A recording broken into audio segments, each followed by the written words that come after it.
We are surrounded by a cloud of angels. So let us shake off everything else and let Jesus lead our lives. I saw a heaven that has no end. Heaven is beautiful. Number 2, there is a wonderful fragrance in heaven.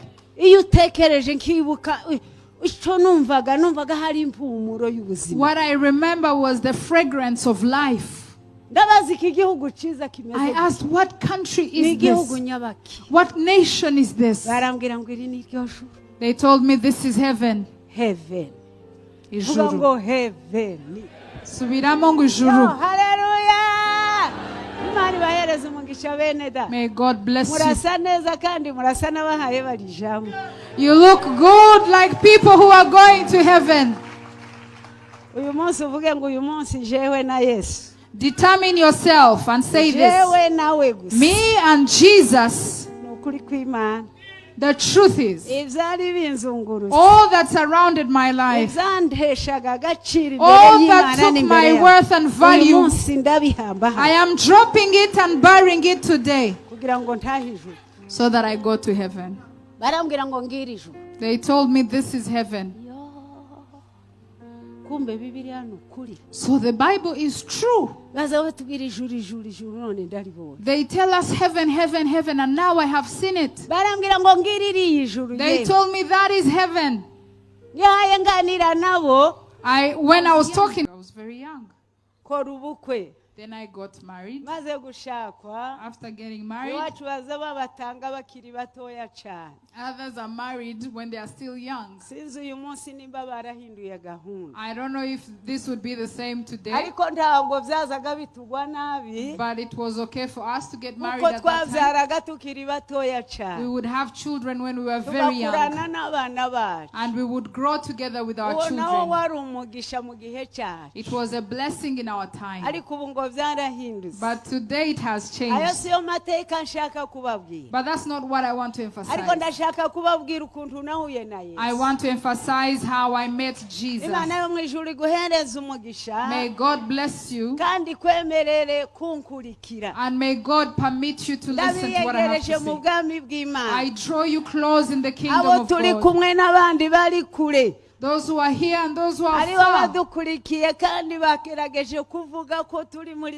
who are listening because they know we are in Zion Temple now. May God show you his mercy so that we stay connected. I met Jesus. One day, I was coming from the field. I was coming from tilling land. I had finished my day's work, and I picked some firewood, and then I picked some vegetables on the way.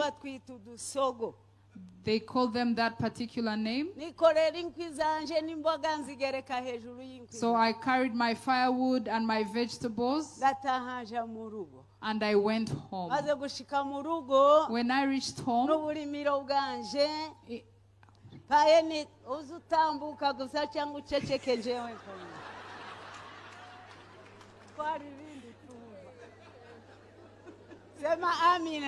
Amen.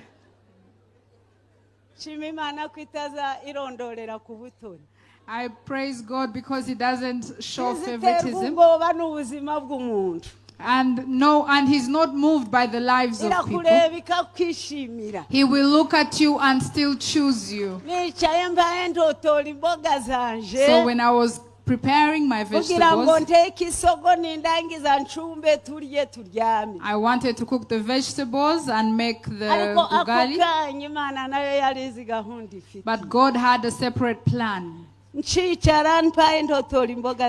I was seated preparing the vegetables, I fell asleep. I slumbered.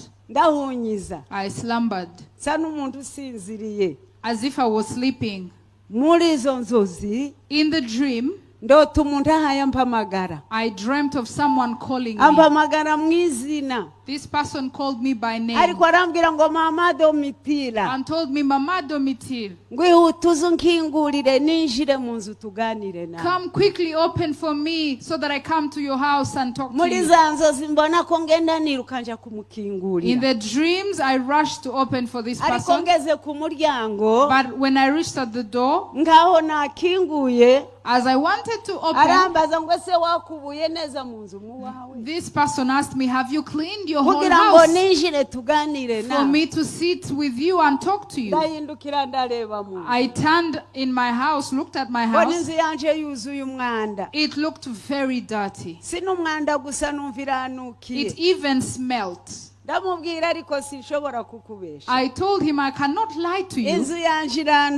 My house is very dirty. And it's not even the dirt. My house smells. And this person said, thank you for telling me.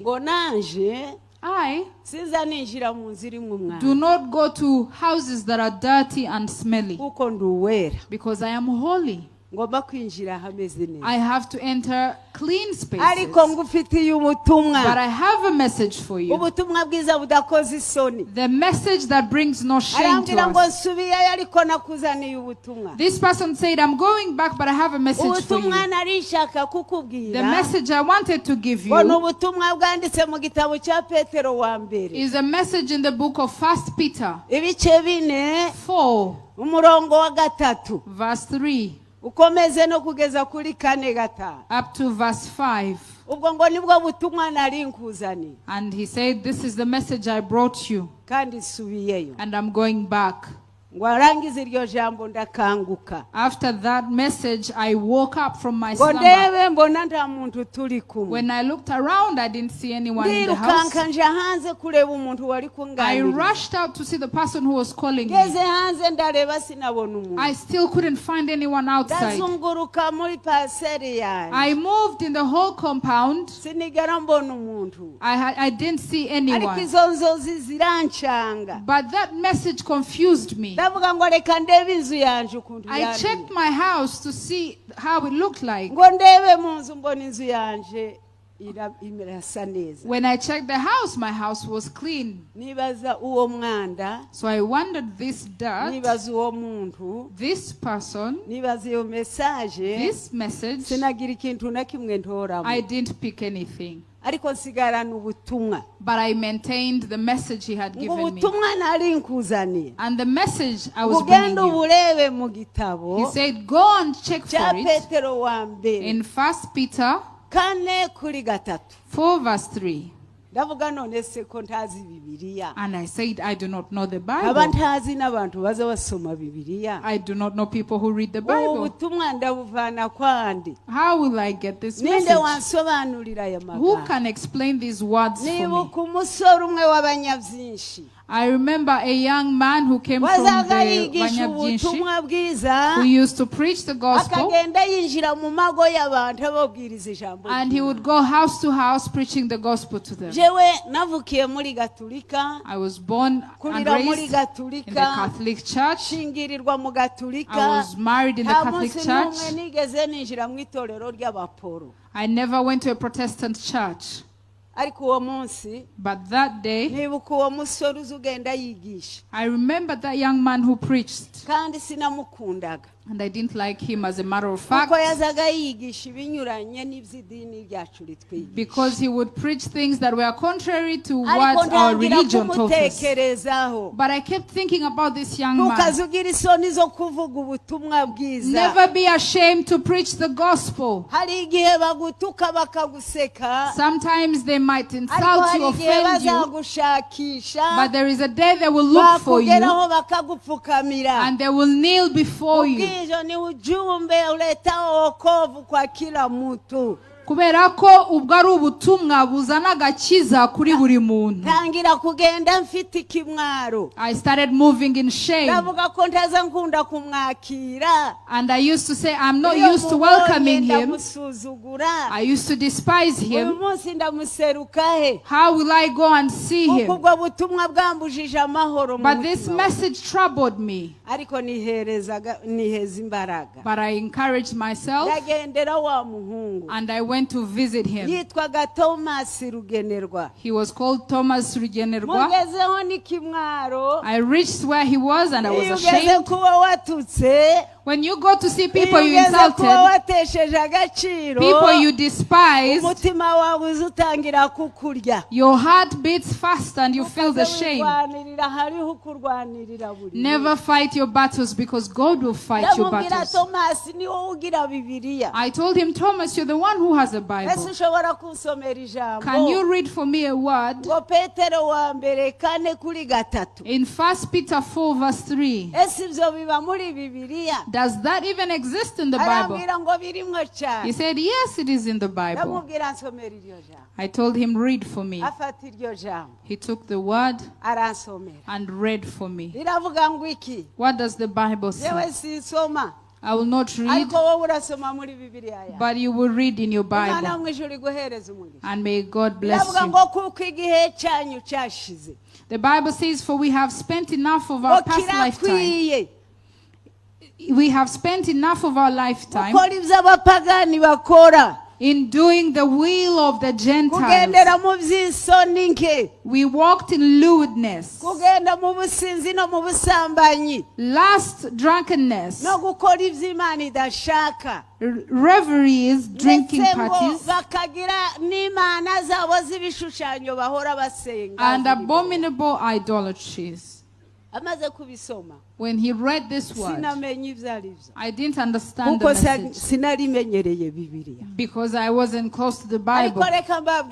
But let me tell you, when God has spoken, when God has sought for you, when God has pointed a finger on you, whatever you bring before Him, He will follow you until He takes you to where He destined you to be.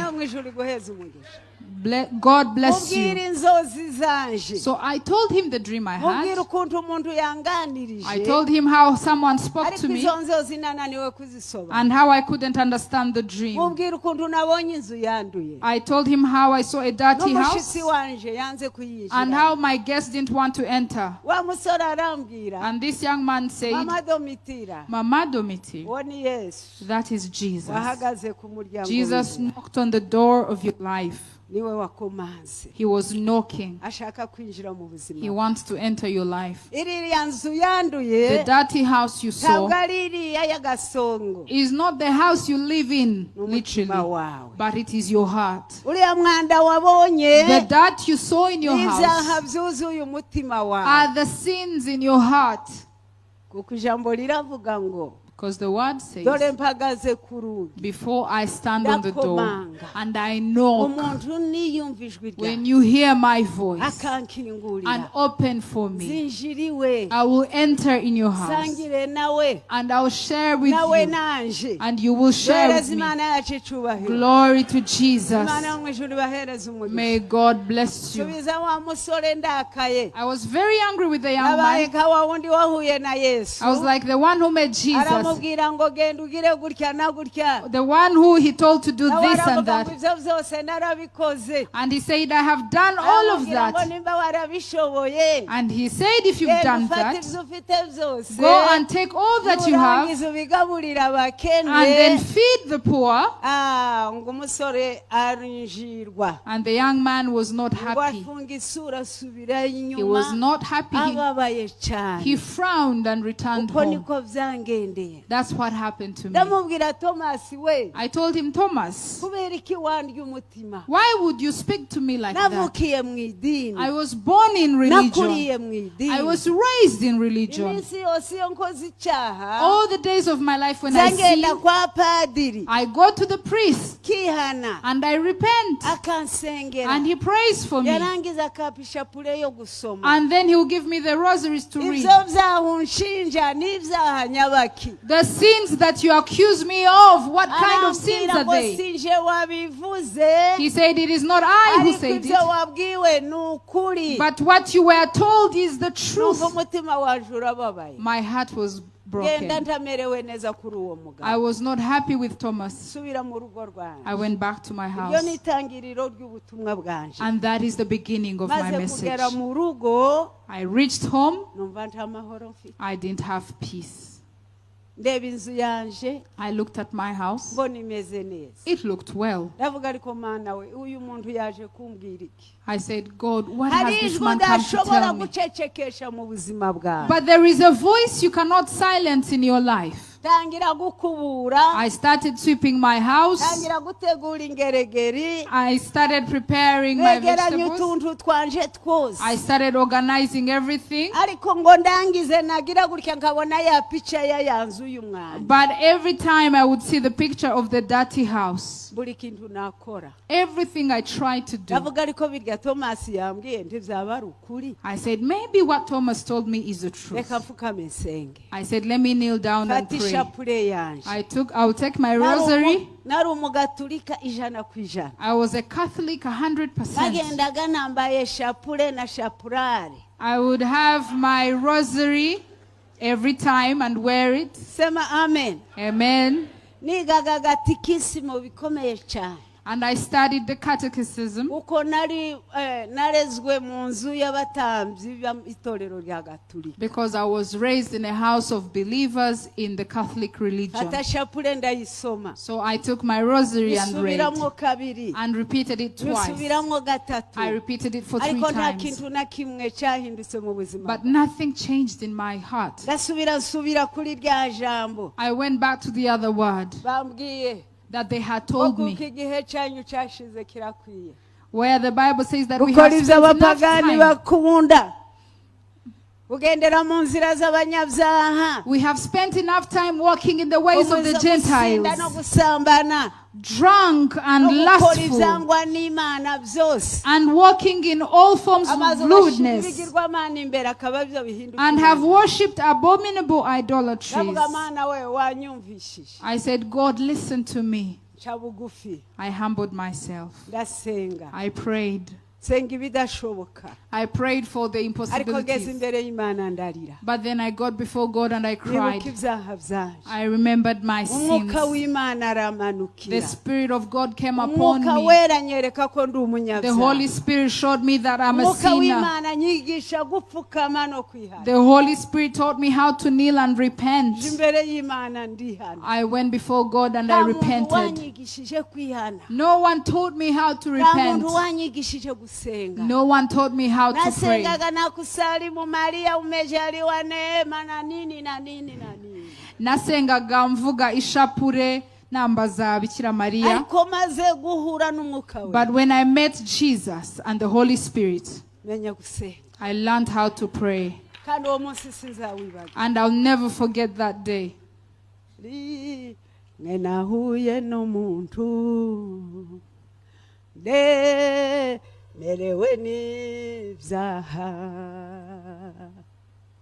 aje uwo muntu ankoze anturiye iyo mitwaro yose ninde uwo ni Yesu niwe ushobora gukiza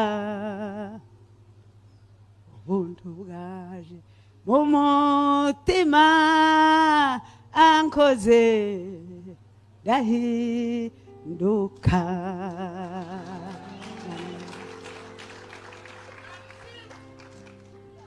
Imana iguhereze umugisha. God bless you. There is a singer who said, I used to move heavy burden with sin, and nothing could take away the burdens. But I thank the cross and said, I thank the wonderful grave. And I thank the Lord Jesus. May God bless you. I prayed. I sought the face of God. I sought Him with my whole heart. I was full of the Holy Spirit. I spoke in new tongues. I was taught how to pray. I went before God with no shame. But from that day, in 1968, I met God, and the voice that spoke to me, it has never changed. There was a man, the gentleman said that ever since I received the Holy Spirit today, I have never been confused. May God bless you, man of God. May God bless you. From that day, I started to pray. Let me tell you the miracle that God did. After being filled with the Holy Spirit, the Protestants didn't embrace me. They said no Catholic can be baptized in the Spirit. So even the Protestants rejected me. The Catholics rejected me. I would go in the house to pray, and everyone would come to laugh at me. But the Holy Spirit led me to go to the wilderness to pray. I would go to the forest to pray. I would spend the day there in prayer and even the night. God taught me how to pray outside of the house. But I was running away from people who came to laugh at me. In that prayer in the forest, one day God came to see me. If you want to know the secret of God, leave the city. Go to the mountain. That's where Jesus was. For miracles to happen, he would spend the day with people. In the evening, he would go to the mountain to pray. To have a friendship with Jesus. For Moses to have a friendship with God, he would leave the tents and go to the mountain. There is a secret in the mountains. Look at your neighbor and tell them that there is a secret in the mountains. It's difficult, but it is needed. Repeat, it is difficult, but it is needed. May God bless you. At the mountain, God came to me. I had not gone to heaven. It's a very long and strong story. So I saw God in my life. I went to the forest. 2 days. I was praying. But I didn't know how to pray. I was just saying, God, forgive my sins, that my house may be holy. But I wasn't talking about the house of the heart, but the house I saw in the dreams. On the third day, God came to me. Tarry before God. Amen. Tarry before Him. May God bless you. One evening when I was in prayer, I saw someone stand before me. Very powerful, very holy, who does not look white, who does not look like the black people, but very white, very pure. I had a voice, but I couldn't recognize it. I was scared. Uwo muntu wayivuga ntamubona. This person that I couldn't see. Kandi akavuga ururimi ntumva. And spoke a language I didn't understand. Ngiye guhura n'ibyago. I said, woe unto me. Kanirukange ntahe. I said, let me go home. Uwo muntu atarangeraho. Before this person comes to me. Fata ibitenge byanje ndabikunja. I folded my garments. And I said, let me run. As I stood, when I was going to go through the way, I saw a man who looked white, very strong. And he said, wait, and fear not. I am a man like you. I hadn't died yet.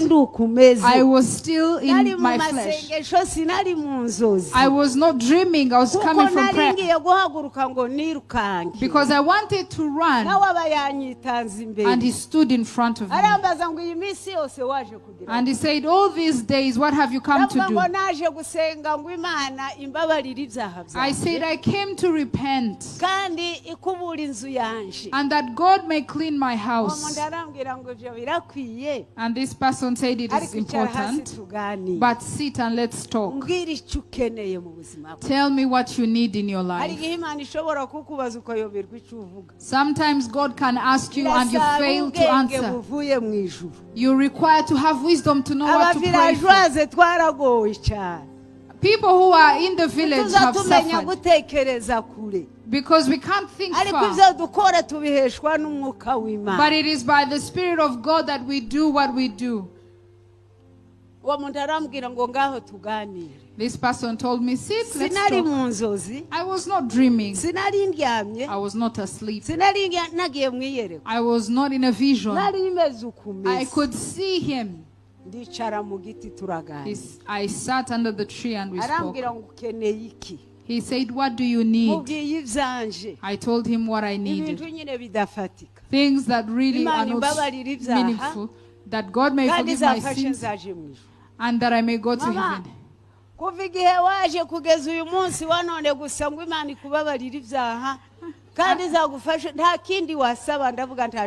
And he asked, all these days you've been asking for forgiveness of sin and for going to heaven, nothing else to ask. I said, no, I don't know what else to ask. He told me, let me teach you. There are many things you can ask from God and He gives them to you. I told him, tell me. God is patient with us. God is our Father. The way you listen to your children, that is how God listens to you. Glory to Jesus. May God bless you.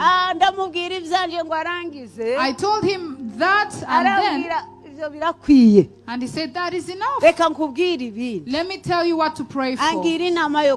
So he taught me how to pray and told me what to pray for. I don't need to tell it to you because you also have your secrets and what you have to pray for. And if you don't have what to pray for, from today, learn how to pray. Learn how to speak to God. There are people who waste time talking to people, but they never make time to talk to God.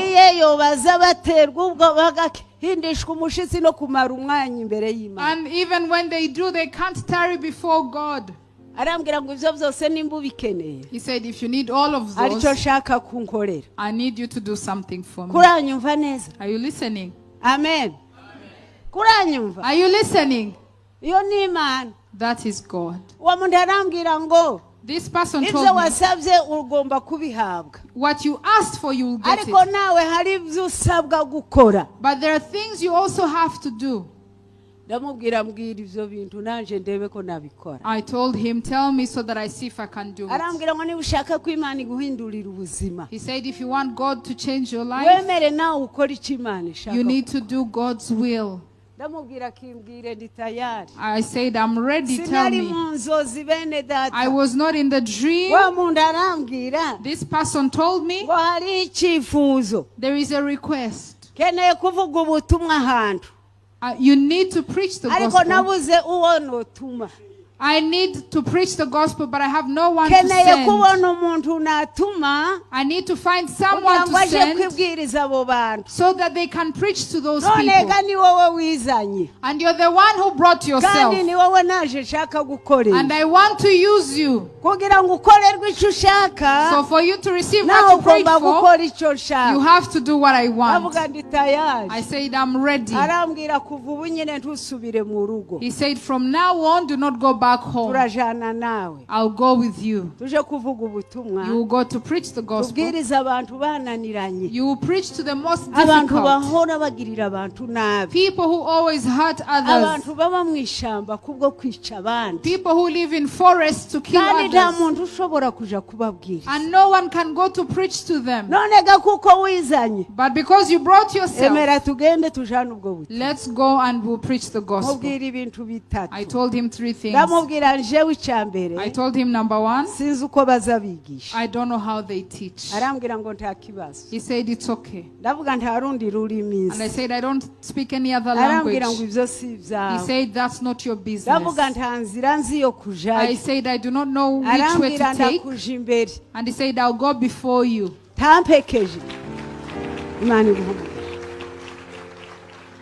I said, if you accept, let's go together.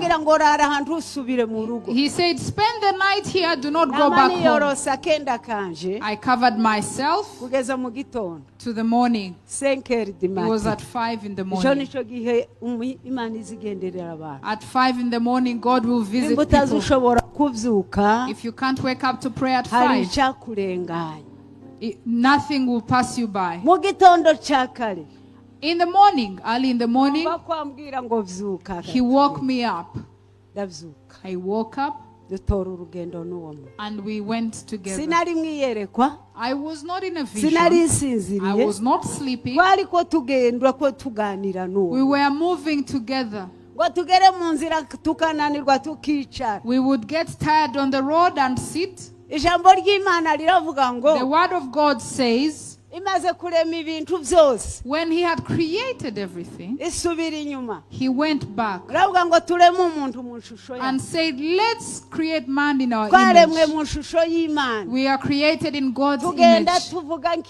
We speak like God. No other creature can speak like humans. You are greater than everything else, so that you have his image and speak on his behalf. Where he could stand, you will be the one standing.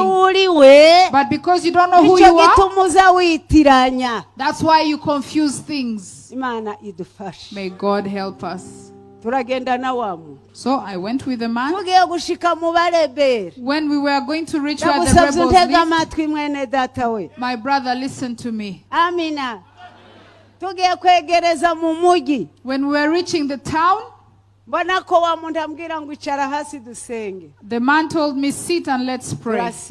We prayed. And he said, we are entering the rebels' camp. Number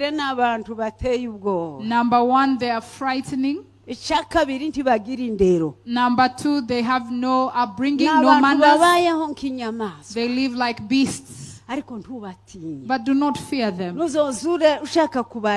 you want to see them, just focus on me, not them. When you focus on me, you will not fear them. I accepted and we went together. We'll go through the first village. Then the second village, second town. They will all come wanting to see you. They will scream when they see you. But do not look at them. Just focus on me. I'll go before you so that you don't get distracted. When we reach the third town,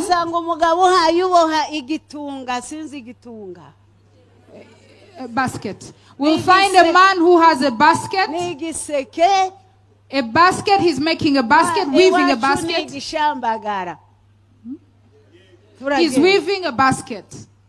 uwo muntu wenyine that man ni ukwakira is the only one who will host you. mubwire ko tuzanye ubutumwa muri abo bantu. Tell him you have a message for these people. mu rurimi nyabaki. In what language? arambwira ibyo si ibyawe. He said, that's not your business. wowe kunkurikira gusa. Just follow me. turagenda. We went. ambwira ijambo rya kabiri. The second word he told me, twaje duhaye tuganira. we were talking. tuvugana neza. We were speaking to each other. duherukira ahangaha kuvugana. Now we will not be talking. niwinjira muri iyo migi. When you enter these towns, dusubire kumvugisha. do not talk to me again.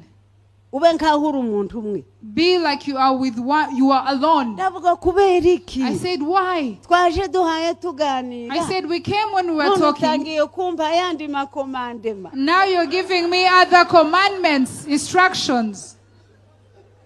ndamubwira kubera iki. I said, why? arambwira nuko nkubwiye ntusubire. He said, do not talk to me again. ndavuga nutambwira impamvu ndakuvugisha. I said, if you don't tell me why, I'll speak to you. wabone ko nakomeje. When he saw that I insisted, arambwira reka nkubwire ibanga. he said, let me give you a secret. n'ubundi ntawuzi uhisha uwo bari kumwe ibanga. No one hides from the person they walk with. arambwira nturuzi uguhaye umbona. He said, you know the way you see me? nta wundi muntu mbona. No one else can see me. oh hallelujah. Hallelujah. tuzamurira Yesu icyubahiro. Let's give glory to God. ijuru ibahereze umugisha. God bless you. arambwira uguhaye umbona. He said, the way you see me, nta wundi muntu mbona. no one else sees me. nutangira kwivugisha. So when you start talking to yourself, uzoba umaze imbaraga z'ubutumwa dufite. you'll be wasting the energy that we have to use to preach. barakwita umusazi. They'll think you're crazy. umuntu warwaye mu mutwe. A mentally ill person. dayeri iyo uvuye naho ugeze. By the way, where you came from and where you hari are, distance nini cyane. it's a very long distance. baravuga ko wataye umutwe. And they will think you lost your mind. ubutumwa bwacu buzaba buteshejwe And our message will be wemere misused. ugende nkaho uri umwe. Walk as if you are alone. ndavuga ibyo nabyo. I said, okay. kumbwiye ibanga. Now that you've told me the secret, tugende. let's move. tunyuze mu kijiji cya mbere. So we go through the first town. abantu bose baza bahuruye. Everyone came to see me. tunyuze mu cya kabiri. Went through the second town. uko ni ku murongo w'abantu benshi And wakurikiye. multitudes came to see me. tunyuze mu cya gatatu. We went through the third town. dusanga wa mugabo ahaye aboha igiseke. We found the man who was weaving a basket. undi Imana kutazibesha. Imana ibahereze umugisha. May God bless you. iyo uvuze biraba yategeka bigakomera. When God speaks, it happens, and when He commands, it is established. uzuyihanga amaso. Focus on Him uyitega amatwi. and listen to Him, numara wiyicarira. and then sit still. izina ry'Imana rihabwe icyubahiro. Glory to the name of the Lord. turagenda tugeraho kuri uwo muntu. We went to where that man was, kandi yarambwiye ngo uwo muntu yitwa Willy. and he told me his name is Willie. Imana izi kumenya naho wicaye. God knows where you are and who you are and where you're seated. ntacyo bikubwiye aho waba uri hose. Wherever you might be. nimba uri intungane y'Imana. If you are a saint, izihora iguhanze amaso. His eyes are on you. nsanga Willy yicaye ahaye aboha igiseke. So I found Willie weaving a basket. ngo mugene wa muntu arambwira ngo ngaho mubwire ko turi abashitsi be. And when I reached there, the other man told me, tell Willie that we are his guests. ndamubwira ndi umushitsi wawe. I told him I am your guest. ndamubwira ariko ndamubwira mu ruhe rurimi. But I kept thinking, what avuga ngo language? nakubwiye ngo ntumvuge. He said, don't talk to me. I told you don't talk to me. mbwira Willy. I told Willie, ndi umushitsi wawe. I am your guest. ariko sinzi ururimi. But I don't know the language to speak to you. arambwira ngo vuga ndakumva. He said, speak, I hear you. ururimi rwawe rurasa n'ikirundi. Your language is like Kirundi. nanje nakuriye Burundi. I grew up in Burundi. ururimi rwawe ko ndarwumva. So I understand your language well. Imana yakora igitangaza. God can perform a miracle. ikakubika ahantu kugira ngo ejo uzabe igisubizo. God can perform a miracle and preserve your life so that you are a solution in the ndaseka future. ndatangara cyane. I was amazed. Imana ishobora kumenya n'umuntu uri mu barebere. God can know even mw'ishyamba someone ry'amakaka n'amaganya. in the forest, in a rebel's camp. I was amazed. I said, God has sent me to you. God has told me to tell you to call these people so that I preach to them the gospel.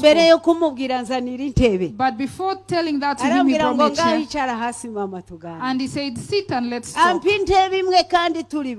Gave me a chair, yet we were two. And the one I was seeing was more honorable than I. When he gave me the chair, I couldn't sit on it. And I couldn't give it to him because I knew the secret he had.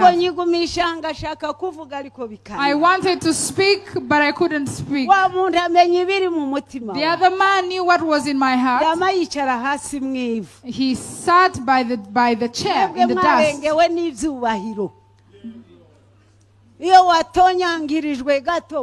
Some of you will get drunk in glory when they have given you only drops. Drops of glory, drops, but you become too proud. You exaggerate. But God does not exaggerate. And the way he was is the way he is, and is the way he will always be. I sat in the dust, and he said, sit on the chair. I sat on the chair. And then he came so that I could tell him. I told him, call for all the people. He went and brought a trumpet and called everyone to come and listen to me. Come and listen. There is a message God has sent us. And when God has commanded, no one can cut corners. No one can fight what God has given. In a minute, everyone was there. And this person told me, when they call people, I turned and I couldn't see him anymore. I don't know where he vanished to. I realized I was alone. And Willie set on a fire in a dense forest. Once the fire was lit and everyone had come around the fire, he said, Mother, come and preach to the people what God has sent you to tell us. It's amazing. Blessed are those who walk with godliness in their hearts. I saw all the people around the fire, but I couldn't see the other man whom I had come with. I don't know how to teach. I do not know the word of God. And I saw people surrounding me. So what will I say? I started crying. I said, maybe I'm mentally ill. The other man lied to me. I started crying. Even today when I think about it, I cry.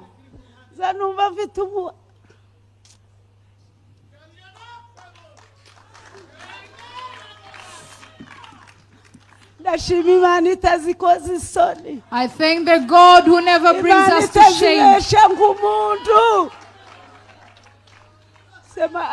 Amen. I cried. I said, God, am I sick? Was that man a bad man? Why has he done this to me? What will I tell the people? I cried. The other man told me.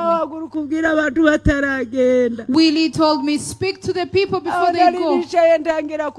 I started trembling.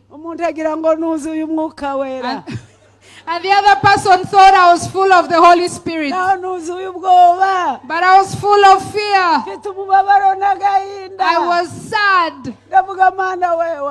I said, God, what have you done to me? Willie said, rise up, mother, and speak. I left the chair without knowing what to say. Imagine if you were me. You would cry if you were in my position. I stood up not knowing what I was going to do. I was trembling and I was crying. I said, these people will stone me. I stood. When I stood from the chair, hallelujah. Glory to Jesus.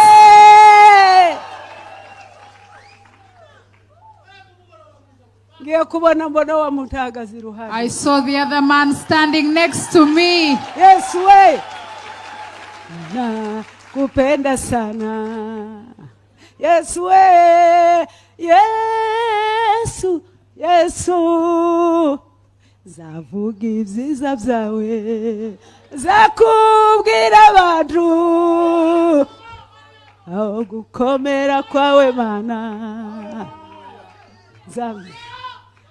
Uzali nzambe nanga Yesu Kristo. Yesu rimana yanje. Ukokina nyoso zambi ya rukumu. Urimana kw'icyubahiro. Zahora nkurata. I'll always praise your name and I'll tell people about you. Nitabambia uweza. Babikunda batabikunda nzababwira Yesu.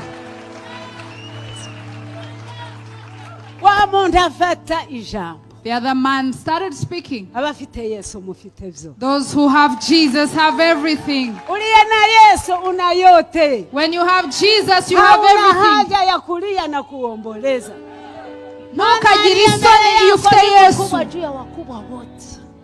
Sema amina. Amen. Hatuna haja ya kulia. Nta mpamvu dufite yo kurira. Hatuna haja ya kuomboleza. Nta mpamvu dufite yo gutinya. Hatuna haja ya kuhofu. Cyangwa guhungabana. Maana aliye mbele yetu anayaweza yote. Kuko uri muri twe arakomeye kandi ashoboye byose. Imana iguhumurize. Hallelujah.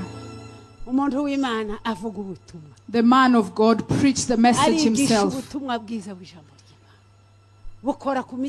And the message touched the hearts of the people who were gathered. He called all of them to receive Jesus. For you to be delivered, leave these ways. Today Jesus is telling you to leave your ways. The things you do that do not glorify God. There are things that have hindered you from moving. There are things that have taken your worth. And I'm telling you, there is one day that is waiting for you. And you are here. I'll not point a finger on you, but you know yourself better than anyone else. I wish God would touch your heart today. The sinners repented.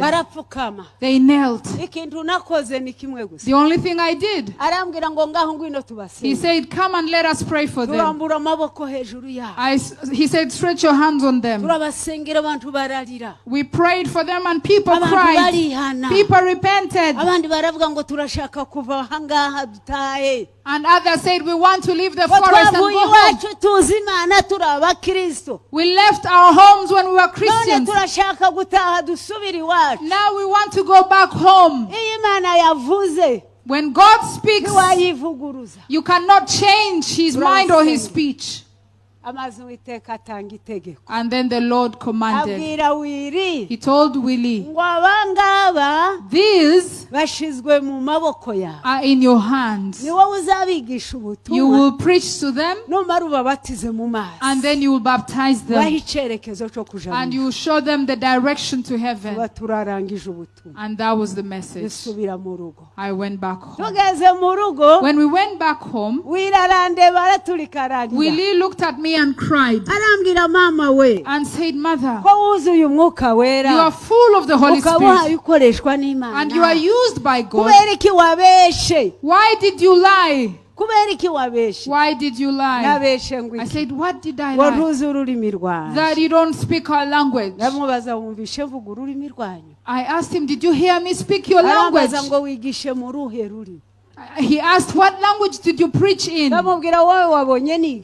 asked him, did you see me preach?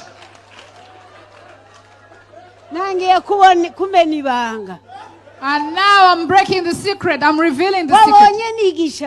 Did you see me preach? And he asked, are you too? And I remembered what the other man had told me. Always remember to look back and remember what the Lord spoke upon you. Then you will follow his instructions.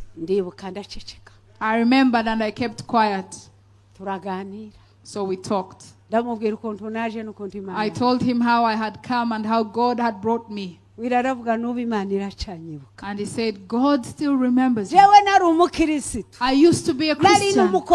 I was a servant of God. But the world took me. I was taken by the lust of things. And I accepted to become a rebel. So that I'll be stealing cows that were not mine. So that I'll eat free things that I have plundered. But even here, God knows me. I told him, even here, I live by the things I cultivate. I do not plunder anymore. I do not fight anymore. Because God has refused that. I cultivate, then I eat what I cultivated. That is my life here. I told him that's why God sent me to you. Go and serve him. Willie became a servant of God and was responsible for the new converts. When you have been anointed, no one can take the anointing from you. Bazamuka bamanuka. The anointing lasts. And the anointing is your shelter. Look at people who have been called by God.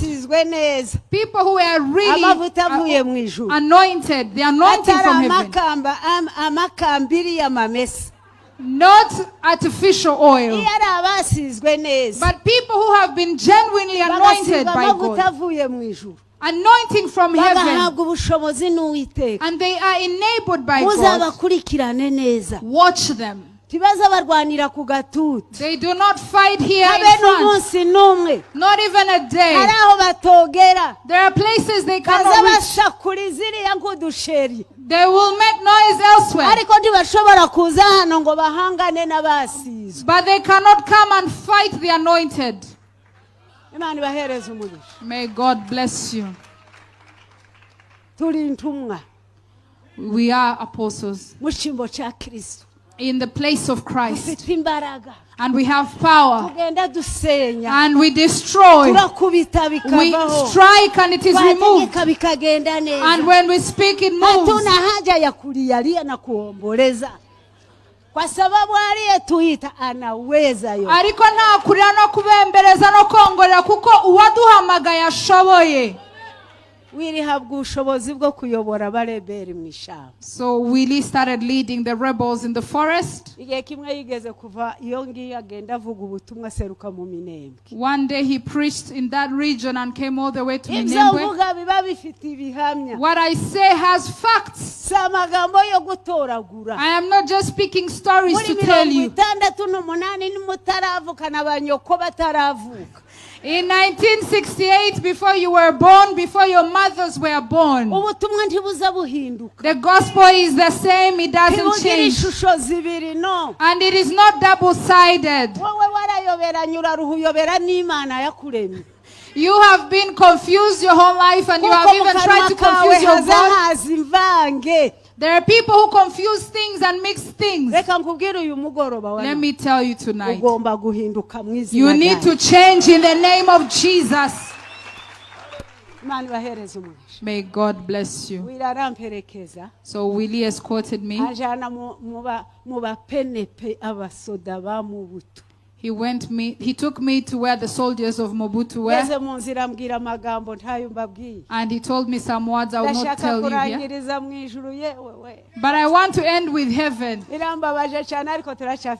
But we still have a few days. tugeze mu basirikare. When we reached where the soldiers were, Ngo bambone nuko nambaye. when they saw how I was dressed, Umuntu ugendesha ibirenge. walking on my feet, Utagira agakweto. no shoes, Amagaya aturutse hasi agera ku murundi.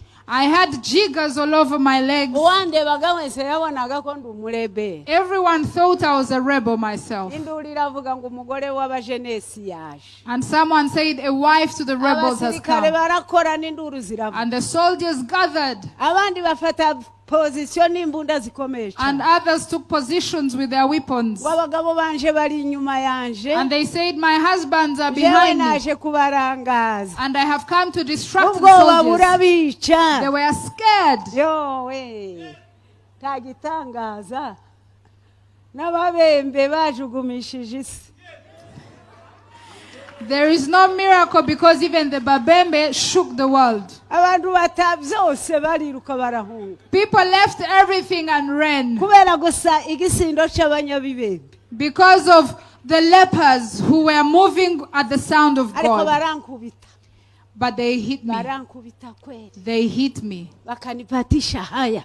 They hit me and embarrassed me. Bakaza bankurura bakamfata gutya igikoba. They would drag me Bakagenda bankwega mu mabuye. in the streets, Ngo in the mvuga aho stones, abagabo banje bari. saying that I need to say where my husbands Nagiye are. kugenda wiri ampereza agatabo ka gano jipya.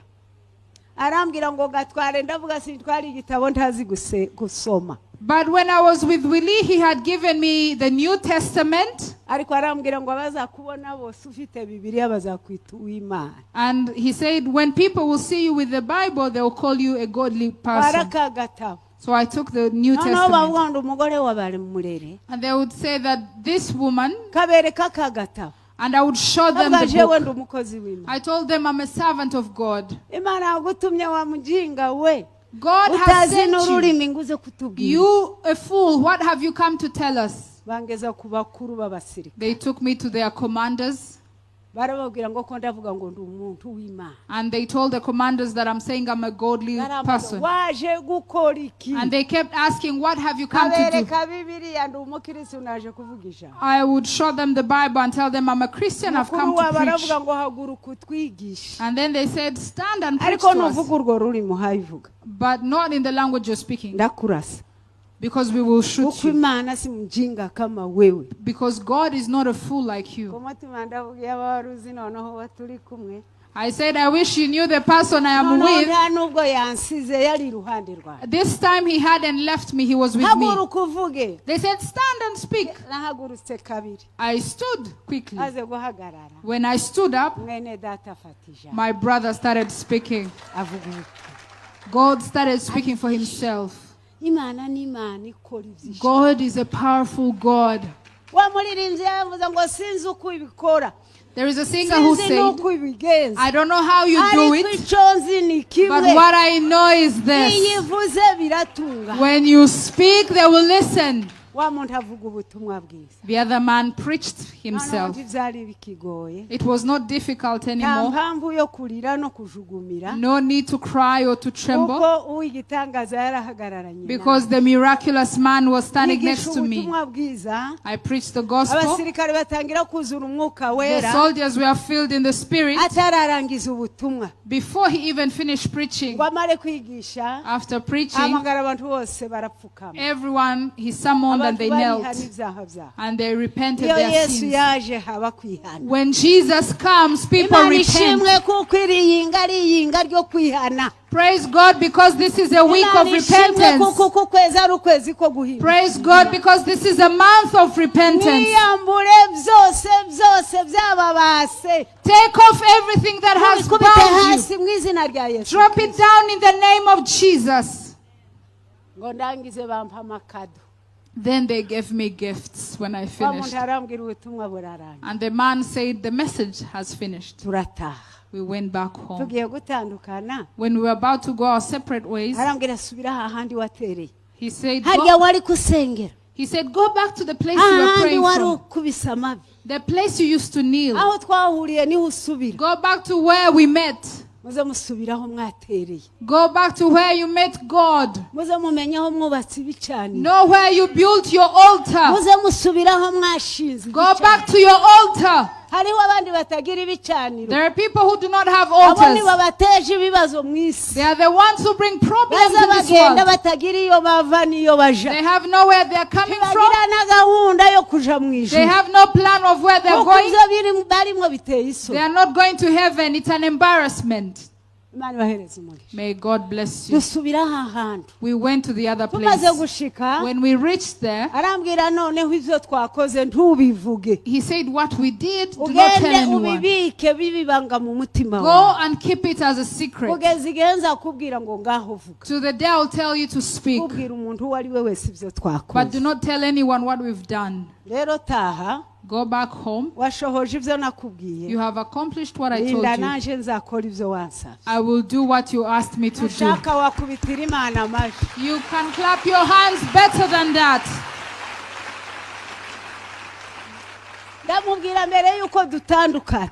Before we went our separate ways. Before we go our separate ways. God loves people who speak. God people loves eloquent people. God doesn't like ignorant people. Sometimes we confuse things. We will be ignorant and call it humility. Ignorance is terrible. And it is not in the will of God. May God bless you. And I told him two things. Then we'll go our separate ways. Number one, you have taken me. We went to preach the gospel for 3 days. When we reached, I didn't say anything. You were speaking the entire time. Why did you take me then? You could have gone by yourself and preached the gospel. Tell me why you took me. Yet I wasn't going to say anything. The other man looked at me and said, now, if I hadn't gone with you, and remember I was invisible to them, how would they listen to me? It was necessary that I take you so that when they see you, they will hear me.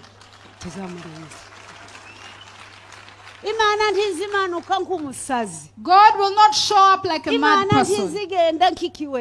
God does not move around like he's disturbed. Amen. And if he didn't do it like that, he wouldn't be fulfilling his word. He said, let us create man in our image, that they will stand in our place and speak for us where we are not. Glory to Jesus. May God bless you. For them to listen to me, they have to see you. When I was teaching, they saw that it was you speaking. And then in myself, I would see that it was him preaching. So he told me, I took you so that they would see you and hear me. May God bless you.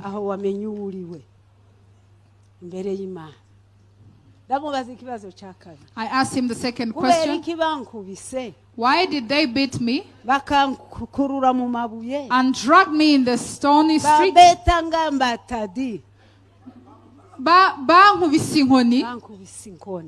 They beat me. Why did they beat me when I was with you? And he said, if they beat you, did they kill you? It's not you. Did you break a bone? Did anything happen to you?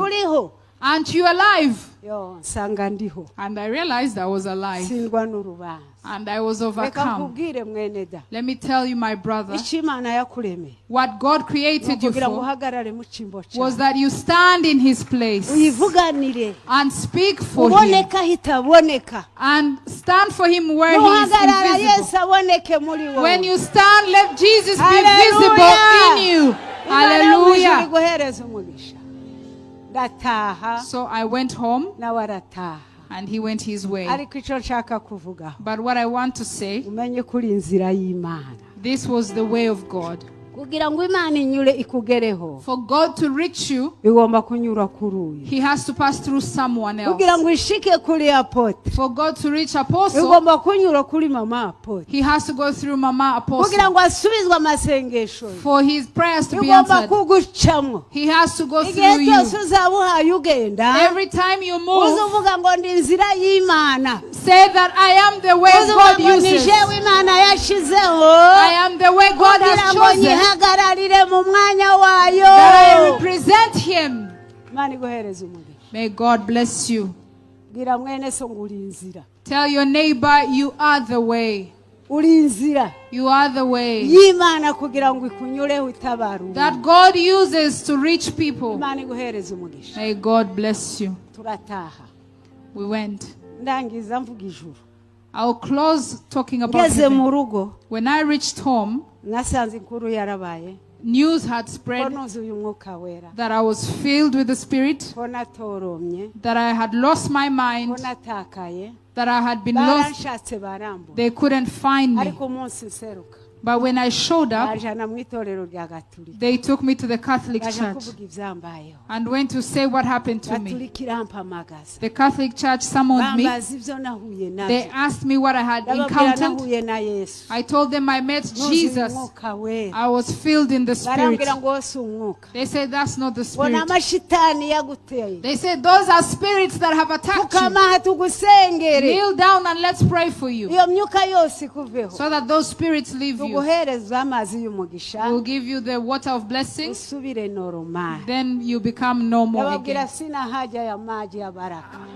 Ndababwira ngo nta mazi y'umugisha nshaka, kubera ko andimo anaweza kuliko maji, kandi arashoboye kumpa amazi y'ubugingo. So they sent me off. When I went to the Protestants, they said you need to be baptized in many waters. I said I cannot carry 2 crosses, because baptism twice is 2 crosses. I told them, where will I take those crosses? So the Protestants sent me away. And now I was in trouble. But I remember that when I go to the forest, I'll meet God. I went to the forest. And I went with other people. 8 men and 4 women. We went to ask God what we were to do. In the prayer, we prayed for 3 days. That's when I went to heaven. 4 days on the other side, God lifted me and took me. I saw 2 wonderful men. They found me where I was kneeling down praying. They said, stand up and let's go.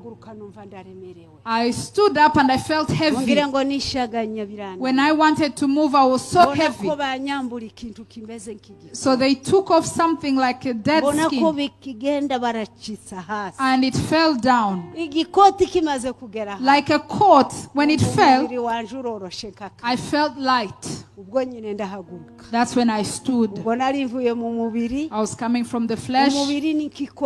It was like a coat. The flesh is heavy. The flesh you have on cannot allow you to meet God.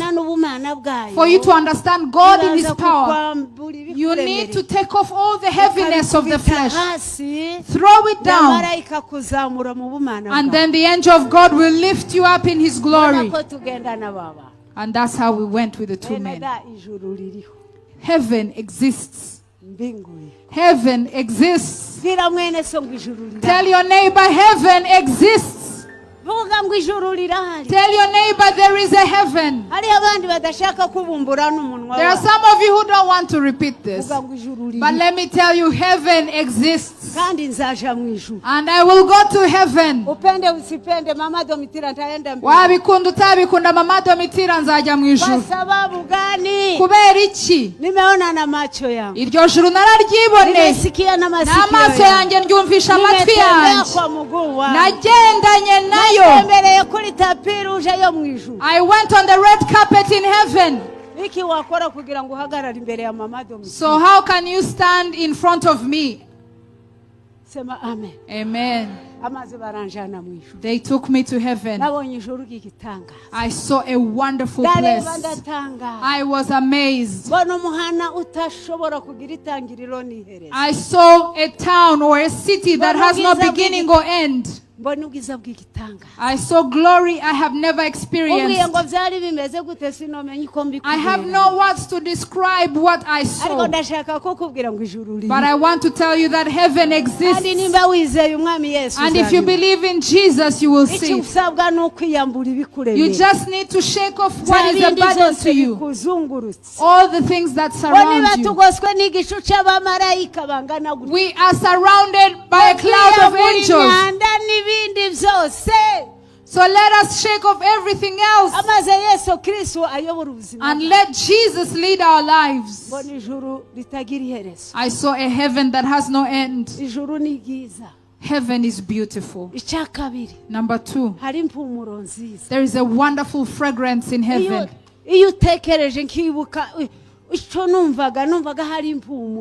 What I remember was the fragrance of life. I asked, what country is this? What nation is this? They told me this is heaven. Heaven. Subiramo ngo ijuru. May God bless you. You look good like people who are going to heaven. Determine yourself and say this. Me and Jesus. The truth is, all that surrounded my life, all that took my worth and value, I am dropping it and burying it today so that I go to heaven. They told me this is heaven. So the Bible is true. They tell us heaven, heaven, heaven, and now I have seen it. They told me that is heaven.